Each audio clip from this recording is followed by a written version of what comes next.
¿Crees que hay que tener una vida espiritual no religiosa? Te lo pregunto porque he llegado a la conclusión, a pesar de mi agnosticismo, de que no todo puede ser explicado por la razón.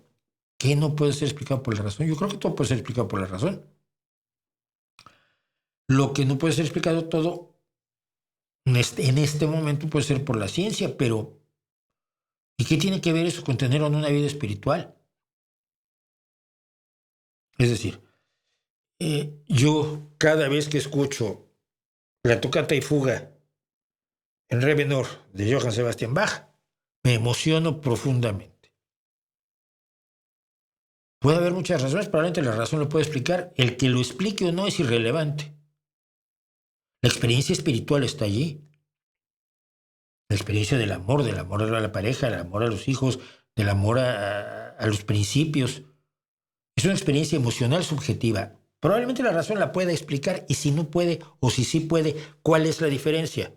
Si yo te explico cómo es una flor y te explico cómo se reproduce y cuál es su historia evolutiva a lo largo de millones de años, cómo todas las plantas fueron evolucionando hasta darte una flor hoy, y tú la hueles y dices qué bonito huele, el conocimiento que te puede ayudar no disminuye ni aumenta, quizás incluso aumenta tu apreciación del aroma de la flor.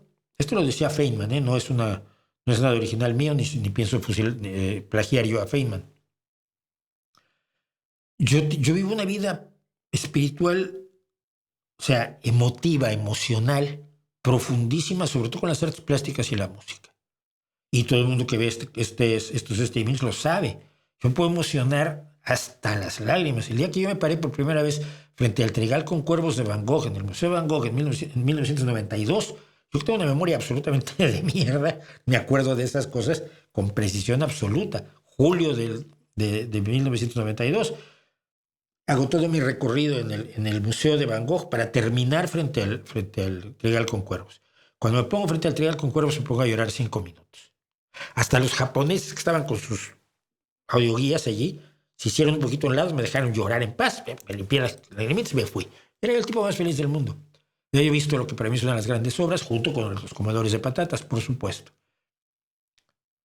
¿Es una vida emocional, espiritual? Por supuesto que sí.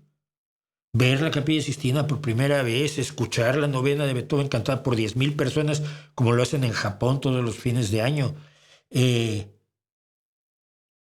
Escuchar la música de Guillaume de Machaut del medievo o escuchar American Pie de Don McLean, que son canciones que a mí me han representado mucho en la vida.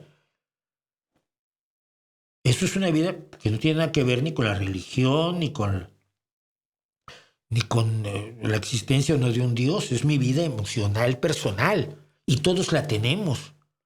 Y no veo por qué satisfacerme. Ay, es que no la puedo explicar la razón. No lo sé. Eventualmente quizás lo haga y me da igual. No disminuye la intensidad del sentimiento subjetivo que uno experimenta, ¿no? Y que más o menos calculamos que todos lo experimentamos de manera similar porque lo vemos. Pues no lo podemos demostrar todavía, que tengamos la misma experiencia espiritual. Pero sí, y creo que te equivocas en tanto que le metes la razón allí donde podría no tener nada que ver y da exactamente igual. Una vida espiritual creo que la tenemos todos.